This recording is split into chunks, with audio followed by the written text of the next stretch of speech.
Assalamualaikum warahmatullahi wabarakatuh. Selamat sore jelang petang jamaah viewer ya.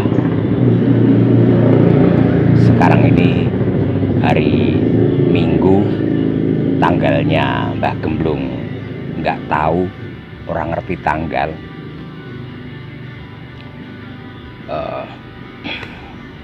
PPKM kalau benar diperpanjang sampai tanggal 25 ya, sekarang ini PPKM berakhir. PPKM ini memang ya cukup merepotkan masyarakat, terutama masyarakat pengusaha mikro seperti yang jualan di kaki lima semacam kucingan, penjual kulineran pinggir-pinggir jalan dan lain sebagainya. Pada awal-awalnya dibatasi sampai pukul 20.00,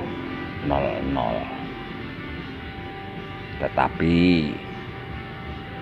yang awalnya PPKM itu diberlakukan dari tanggal 3 Juli sampai tanggal 20 diperpanjang lagi ya, sampai tanggal 25 ini.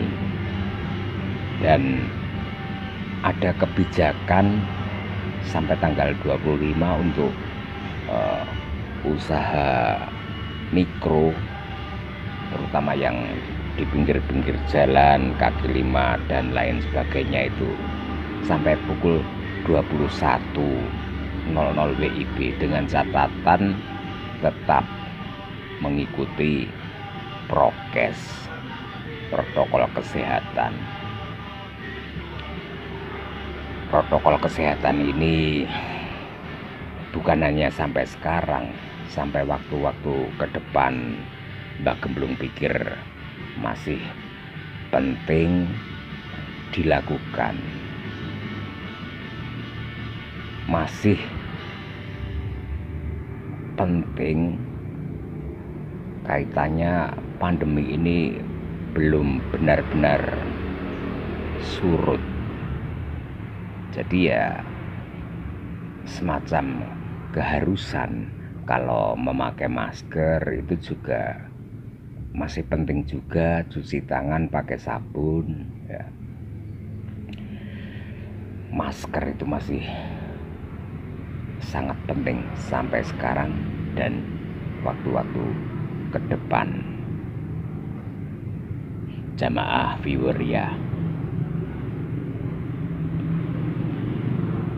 menyoal PPKM itu sebetulnya kan untuk kebaikan kita bersama, meskipun ada dampaknya. Yang penting memang prioritas, yang menjadi prioritas, skala prioritas itu adalah kesehatan. Sehat itu penting. Kalau kita tidak sehat, mencari rezeki juga nggak enak, nggak nyaman. Jadi ya sehat dulu. Kalau rezeki itu bisa dicari ya, di mana tempat Gusti Allah itu maha adil. Kalau orang mau berusaha, mau ikhtiar, insya Allah rezeki itu pasti ada saja. Sekalipun tempo hari dilakukan pembatasan jam usahanya. Memang itu situasional sekali. Ya, kita harus pintar-pintar memetik hikmahnya. Segala kejadian, segala peristiwa, segala aturan, pasti ada hal-hal yang bisa dipetik. Toh peraturan itu juga untuk kebaikan kita semua, karena situasi pandemi sampai-sampai diberlakukan PPKM darurat. Dan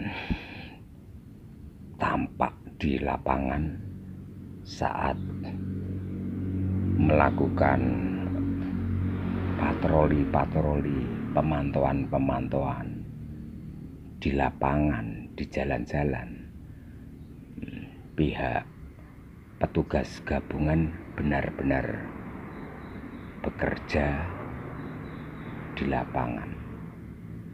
Ya, ini yang Mbak Gemblung ketahui di lingkup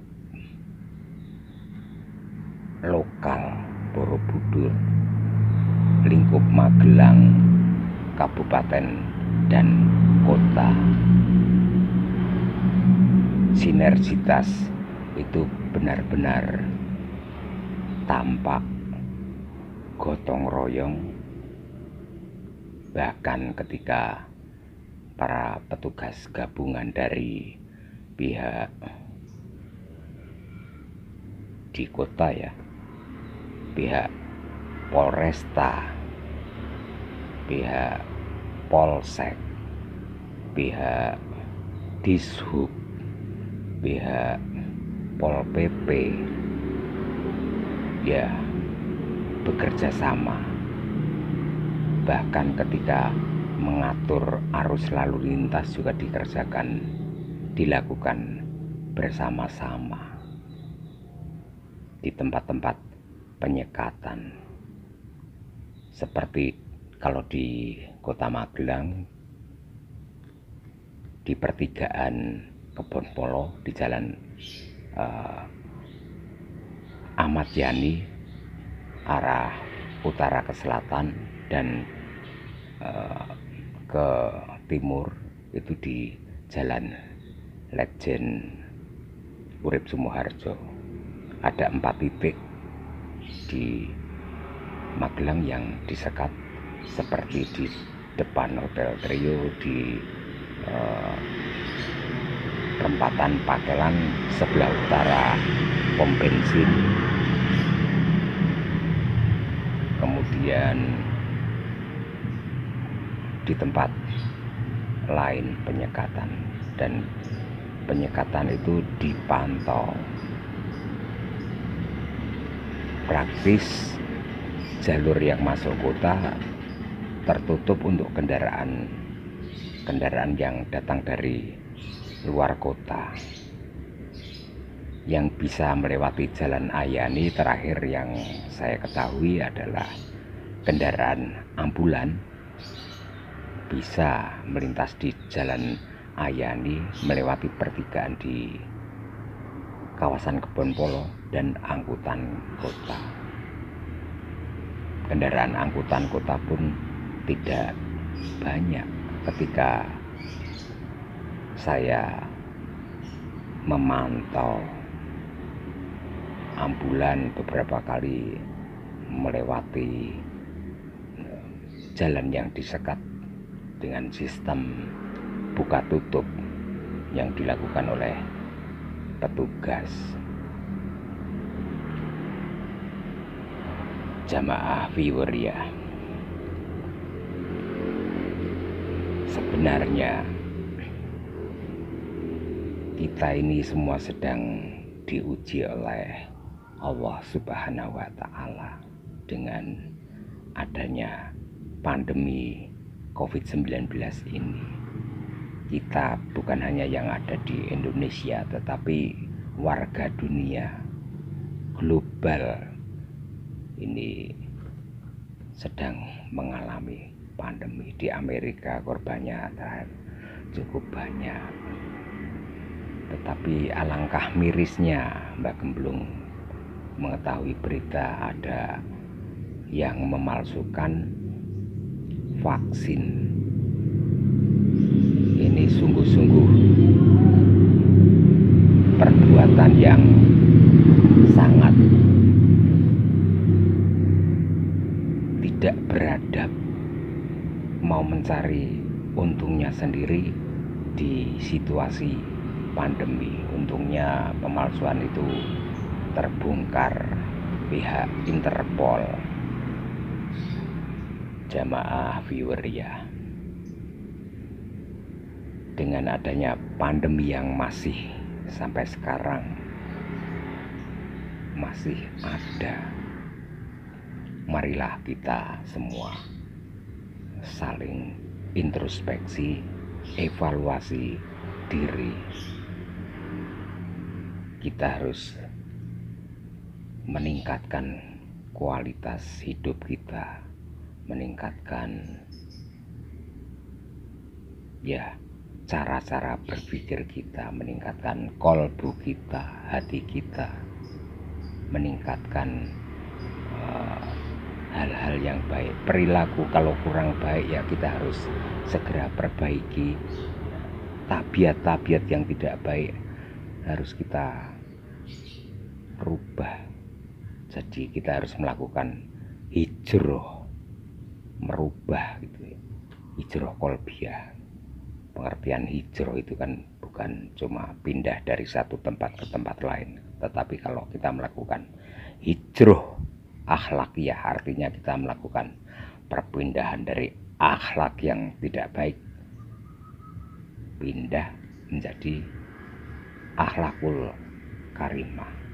Demikian juga kalau kolbu kita belum baik, kita masih punya rasa iri, rasa dengki, rasa yang negatif-negatif di dalam hati kita, sebaiknya kita semua melakukan hijrah kolbiyah, merubah kolbu kita. Kolbu harus dijaga kesuciannya. Mbak Gemblung ini meyakini kalau kolbu kita belum bersih, masih punya rasa iri, rasa dengki, kalau kita berdoa kepada Allah Subhanahu wa Ta'ala, doa kita itu tidak akan sampai, karena kolbu yang kotor, yang tidak suci itulah yang menghalangi doa-doa kita sampai kepada Allah. Sampai pun tidak, apalagi diijabah doa-doa kita. Jadi kolbu kita harus dijaga, benar-benar dijaga. Jagalah hati, jangan kau nodai. Begitu syairnya Agim di Bandung sana. Ya benar juga, hati harus dijaga, cara berpikir kita harus selalu dijaga juga, dan kita harus positive thinking. Lebih baik kita ini banyak berprasangka buruk, maksud saya berprasangka baik, membuang prasangka buruk. Kita harus kusnudon, harus ya menghilangkan suudzon.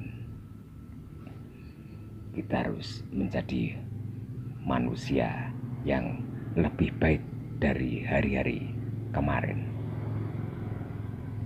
Itu saja delemingan Mbah Gemblung pada hari Minggu sore jelang petang ini. Semoga kita semua dengan adanya pandemi ini selalu mawas diri, membawa diri, menjaga diri,